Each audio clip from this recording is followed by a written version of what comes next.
People are talking about what constitutes genocide and all that stuff. Fine. Frankly, what we should be talking about is how we stop this damn war. Do you have an international court of justice which is defining what genocide means? What we can agree on, I certainly see, is a mass slaughter of women and children, which is unacceptable, which has got to end. And as a United States Senator, I am leading the effort in the Congress to make sure that Netanyahu doesn't get the money he needs to continue that effort. People think that's not good enough, or they want to argue about this word or that word. Fine, go do it. Hello and welcome to Ways to Change the World. I'm Krishnan Guru-Murthy. My guest this week is a champion of the American left, a former presidential candidate, and the longest-serving independent in US congressional history. Senator Bernie Sanders has a new book out about many of the themes he is famous for, called It's Okay to be Angry About Capitalism. It explores why billionaires should not exist, why American corporate media undermines democracy, why healthcare is a human right, and is blunt in declaring we are in a class war and the working class should fight back. In 2020, he backed Joe Biden against Donald Trump and is doing the same this year, warning that if Trump wins, it is the end of democracy in America. Senator, thank you for joining us. My pleasure. And I think with such an apocalyptic warning, we have to talk about your book in that context, that you really think American democracy is at stake. Donald Trump is a pathological liar. I don't know that he knows the difference between truth and lying. He's a sexist, he's a racist, and he's a terrible xenophobe. But on top of all of that, he is a man who is undermining American democracy and does not believe in the rule of law. So yes, if Trump is elected president, I worry very much about the future of American democracy. Right now, if you look at the polls, he could well be elected president again. Yes. If that happens, it will be because of working class votes. Why is working class America going for this again, having been through this and turned against it? Well, that's a good question. And I think the answer speaks to, this is not only an American phenomenon, I think it's taking place all over the world. In my country, the very rich are getting richer while the working class continues to shrink. Real inflation accounted for wages in America today, for the average American worker, are lower than they were 50 years ago. People can't afford healthcare, they can't afford education, they're worried about climate change. And they look at the political establishment and they say, do you even know that I'm alive? Do you know what I'm going through, that I can't afford childcare, I can't afford housing? You don't. And therefore, Trump comes along and says, all of this is crap, give me the power. And by the way, the real cause of the problem, it's not the ruling class, it's not big money, it's immigrants, it's gay people, et cetera, et cetera. That is his motif, not only his, but demagogues all over the world. It has got to be stopped. And let me just say this to my friends here in the UK. If you think this is just an American issue, you're wrong. If he becomes president, he will support right-wing movements all over the world. And I fear very much that the movement toward democracy that we have seen over the last 250 years will be ended. But how do you explain the rerun that we're in? You know, America did this. Donald Trump was the same guy he was then, worse, as he is actually, now. It's worse now. And America turned against that. You united around Joe Biden. Biden won by a very small vote. It's not like, there was some kind of landslide vote. He won by, winning small margins in a number of states in our electoral college. What's going on now, I think Biden has been a good president. We've accomplished something. But if you go out to the average American out on the street and say, is your life much better now since Biden has been elected? Probably they're going to say no. Housing is very expensive. The healthcare system is a disaster. Childcare is a disaster. Crime is going up in many parts of the community. We've got problems at our southern border. And that is what Trump will capitalize on. So is this as much a cry to the Biden campaign that this is what they should be talking about? This is what Absolutely. They should be saying? It's a funny thing. You raise that. Nobody, I'm sure, in the UK is familiar with the 1936 presidential election of Franklin Delano Roosevelt, right? It's not on people's minds right now, I dare say. Roosevelt was elected in 32 in the middle of the Depression. Times were very terrible. He had a very good 4 years. But you know what he did when he campaigned in 1936? He realized the pain that people were feeling. He said, we've accomplished some good things, but I know that the country faces enormous problems. Give me another 4 years. That's what we have got to do. We have accomplished under the Biden administration some good things, but enormous problems remain, and we've got to tackle them. I mean, you've given a chapter to how you ended up beating Trump, coming in behind Biden and moving the Biden campaign on various issues. Yes. Do you ultimately feel let down?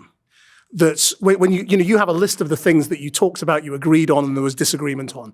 The things that you disagreed on were the really big things, weren't they? And they're the things that didn't get done. Well, let me take you back, easy to forget, March 2021. The United States, the world, in the midst of the terrible COVID pandemic, our economy was collapsing. People were not going to work. In that month, we passed the American Rescue Plan, and I know a little bit about it because I was chairman of the budget committee that helped make it happen. It was a $1.9 trillion bill, the largest single bill probably in the history of the United States, that in many ways brought back our economy much quicker than the economists thought and began the effort to combat COVID. Biden was there 100%. You know what Biden said to me? Go bigger, I'm there. All right. So have them in areas where we disagree? Absolutely. But have them in areas where we've made some real progress. Every sane person in the world is worried about climate change. I want Europeans to know that we have put more money into sustainable energy and transforming our energy system in the last few years than ever before in American history. But the balance of power hasn't fundamentally changed, has it? No. In any of these issues, and that's what you're exploring. Right. Look, the ruling class is very, very powerful. Here in the UK, in the United States, you live in a world right now, not discussed very often, where the top 1% owns more wealth than the bottom 99%. Can you believe that in the year 2024? Since COVID in 2020, 2/3 of all the new wealth in the world has gone to the 1%. So you have a situation where the people on top are doing phenomenally well, while in the US, UK, all over the world, working people are struggling. Right, so why do they tolerate it? Well, because the ruling class is very powerful, because they own the media. They tell people in many ways what is important, what is unimportant. They control, in the United States especially, the political process. If you're a billionaire in the United States, you can contribute hundreds of millions of dollars into the political process, as much money as you want. And they control the economy as well. Taking on the ruling class is not an easy task. But I mean, the messages that you're writing about are the messages you've been talking about for decades in American politics. Well, not only me. I mean, there have been a few hundred other people going back a few thousand years. But, and we can come to your arguments about the power of the media in American politics, but that can't be the only reason why your ideas have not taken hold with the very people who stand to benefit from it. Well, look, it's not my ideas. In the UK, there are people who have similar ideas. All over the world, there are people who have similar ideas. Taking on the ruling class.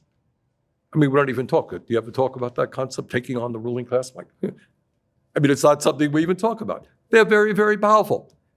So if you had, in a country actually where you elected a candidate who was prepared to deal with the incredible inequalities that exist in society, was prepared to help the working class at the expense of the ruling class, what do you think the ruling class would do? They'd say, well, that is the democratic process. Yes, we will pay a lot more in taxes. Yes, we will not ship out jobs to countries where they pay people 30 cents an hour. We'll be good boys and girls. We'll behave. You think so? I don't think so.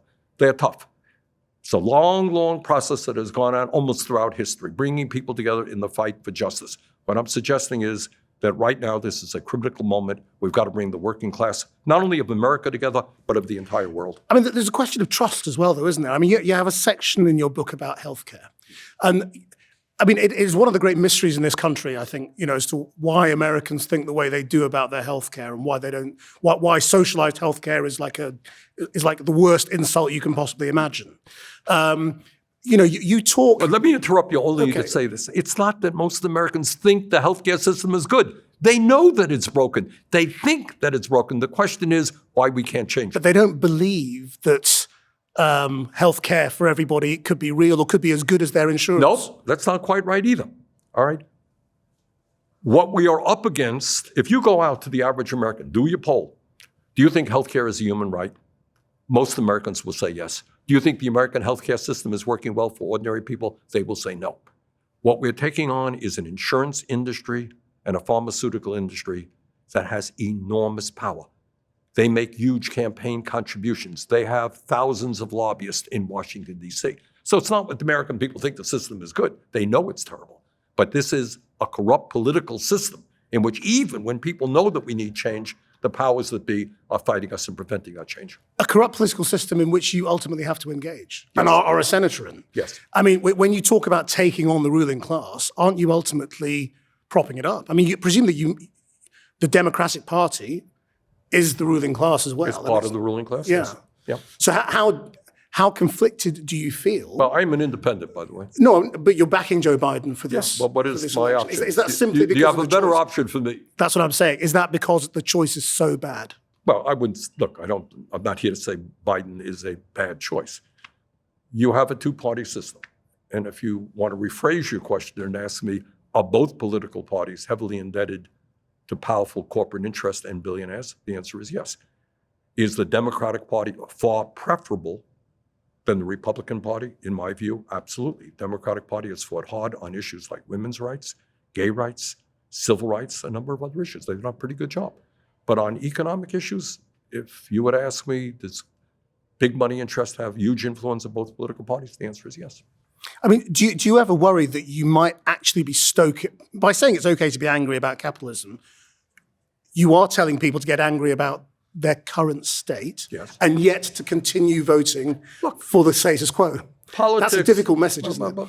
As opposed to what? Look, politics is, we can do a 12-second soundbite and have all the solutions to the problems of the world. My job, politics, is very, very difficult. We are where we are right now. That's where we are. It's not where I want to be. I suspect not where you want to be. That's where we are. How do we get out of it?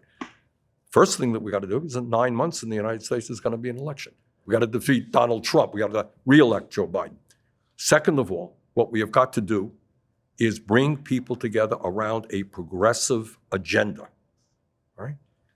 And in the book, I go into some length, basically having a government that works for all people and policies and not just the 1%. And that's not easy stuff. So the immediate task, defeat Donald Trump, preserve American democracy, get Biden reelected, and simultaneously create a movement that is prepared to take on the powers that be. I mean, we also have to consider why democracy is worth Why preserving, isn't it? Yes. I mean, if you are a worker who can't afford healthcare for his kids, if you are homeless, if you're a veteran who doesn't know what to do with themselves, democracy is not working. Why is democracy worth saving? Why should you care about the warning that democracy is at stake? Well, that is the fundamental issue that we have. And I think the failure of American democracy, it has not responded to the needs of the homeless, to working people, to displaced veterans, to moms and dads who want to put their kids in decent childcare, to elderly people who can't afford to retire with dignity. That is the crisis that we face. And to my mind, the most effective way to combat demagoguery and people like Donald Trump is to have government respond to the legitimate needs of human beings. We live in a moment with all kinds of new technology, artificial intelligence out there. Here is the simple truth. We're not a poor world. This is not the 1700s. We really do have the capability now of providing a decent standard of living for all people, quality health care for all people.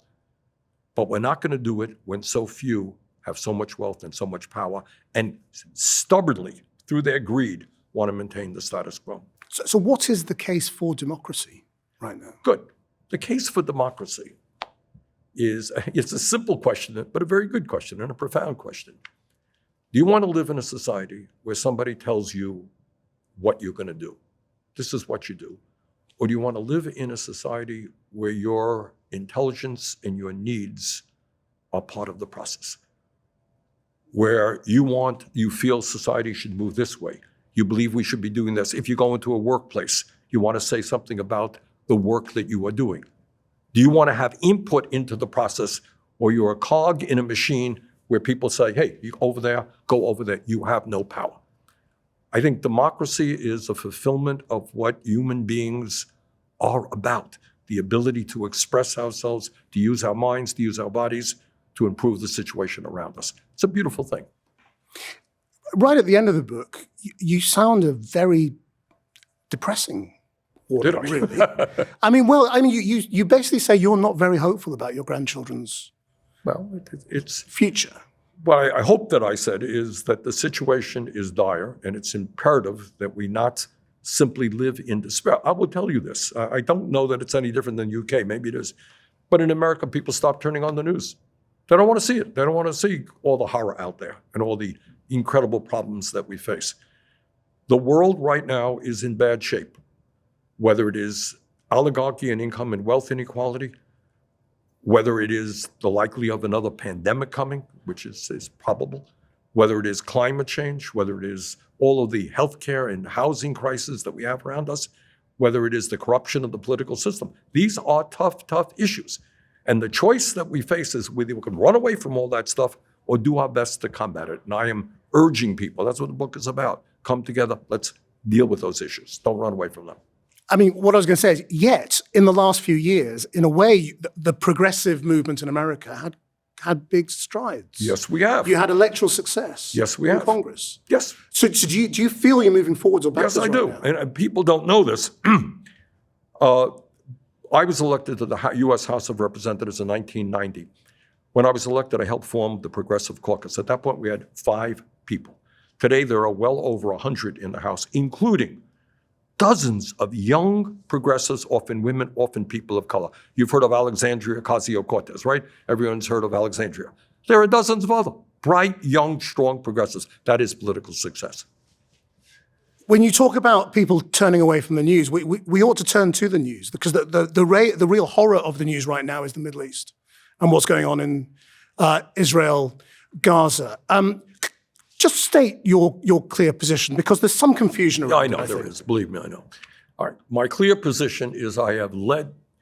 The United States has a unique role in this whole thing, because we have funded Israel for many, many years. Legislation that is now on the floor would provide another $10 billion to give to Netanyahu's right-wing government to continue its horrific war against the Palestinian people, which, as you know, has killed some 29,000, wounded 70,000, 2/3 of them are women and children. I am doing everything I can to end that war and leading the effort to say that the United States should not be complicit, should not be giving another nickel to Netanyahu.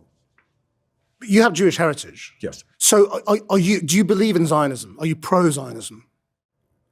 Do I believe that the state of Israel should be able to exist in peace and security? Yes. Does that make me a Zionist? I don't know what that word means. But do I believe that Israel has a right to exist? Of course it does. Do I believe the Palestinians are entitled to their own independent state, able to control their own future, have a decent economy? Yes, I do. So when Netanyahu basically rules that out, and his cabinet supports him right now, Yes. you have lots of people around the world talking about a two-state solution, Yeah. and Israel's saying, forget it. Right. Where does that leave us? Well, it leaves us with the United States and the entire world standing up for the Palestinian people, demanding an end to the occupation, certainly an absolute end tomorrow, today, of this horrific war. And again, the United States is in a unique position because we have been the major sponsor of Israel for many years in Netanyahu's right-wing government right now. I don't know whether you're aware of it. There's an argument going on in the House of Commons today about what precisely kind of ceasefire or pause Britain should be calling for. And the argument is, do you call for a humanitarian pause in the fighting, which is just literally that, a pause? Or do you call for a proper ceasefire on both sides? And the reason for, but the reason for that debate is it's very, everybody wants to end the slaughter that's going on right now. Hamas is a terrorist organization. They're devoted, their charter is to the destruction of Israel. Netanyahu is a right-wing extremist who is at war with the Palestinian people. If you have an easy solution to that crisis, I'd love to hear it. There is none. So I think the immediate task right now that I think everybody is agreed to, you've got to stop the bombing, you've got to open up the borders. Children are now starving. That is grossly immoral and cannot be allowed to happen. But within that, do you support Israel's right to go and get its people back if Hamas doesn't hand them over? I think to continue that fight, because that involves... what you're talking about, Hamas began this war with a terrible terrorist attack. Israel had a right to defend itself. But Israel had a right to go to war against Hamas, but not the Palestinian people. And do you think that's what they've done? Oh, of course, that's what they've done. Look, with 2/3 of the casualties are women and children, when medical infrastructure has been largely destroyed, when people don't have any water, when children are starving, yes, it's a war against the Palestinian people. I mean, you've faced quite a lot of criticism recently. I face criticism every day, no matter what you do, and that's my line of work, and I accept it. Yeah, some barracking over this word, over the whole word about people genocide. are talking, people are talking about what constitutes genocide and all that stuff. Fine. Frankly, what we should be talking about is how we stop this damn war. Do you have an international court of justice which is defining what genocide means? What we can agree on, I certainly see, is a mass slaughter of women and children, which is unacceptable, which has got to end. And as a United States Senator, I am leading the effort in the Congress to make sure that Netanyahu doesn't get the money he needs to continue that effort. People think that's not good enough, or they want to argue about this word or that word. Fine, go do it. That's where the left is usually. I mean, mass slaughter of people is a very strong way to express it. Well, that's what I think. That's, absolutely. And yet, as you say, there is this argument about genocide. Is the difference between mass slaughter and genocide you ultimately tell about me, numbers? all right? Talk about genocides. If I ask you historically about genocides, what would you say? Well, I mean, Rwanda, Cambodia, the Holocaust, the Second World War. All right. So those are vastly bigger numbers. That's right. Than what we're talking about now. Gaza's a smaller country. But why are we? That's what I would think when you talk about genocide, right? I mean, you said you were uncomfortable with the word genocide. Precisely because what I don't want to see is that word become something, 8 people like genocide. All right. It is a horrible, what more do you have to say? And it really does bother me. People are arguing, big articles about it. It is a horrible war. People are being slaughtered. End the damn war. Let's do that. Let's focus on that. And as a United States Senator, that's what I'm trying to do. Do you think President Biden could end the war? The power of America and the power of Americans' dollars? That's a good question. I can't give you a definitive answer, but this is what I do believe. I think if Biden got on the phone tomorrow and said, hey, Mr. Netanyahu, guess what? You're not getting another nickel. Not another nickel, unless you stop that war immediately, unless you open your borders, unless, we start doing all the things, two-state solution, et cetera, et cetera. Can I guarantee that Netanyahu will say, fine, Mr. President, that's what we'll do? I don't know the answer to that, but I think the United States and the president are in a better position to do that than any other country on earth. I mean, wouldn't they say that would be electoral suicide?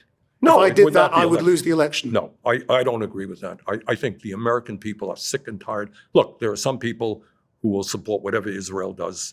That's that.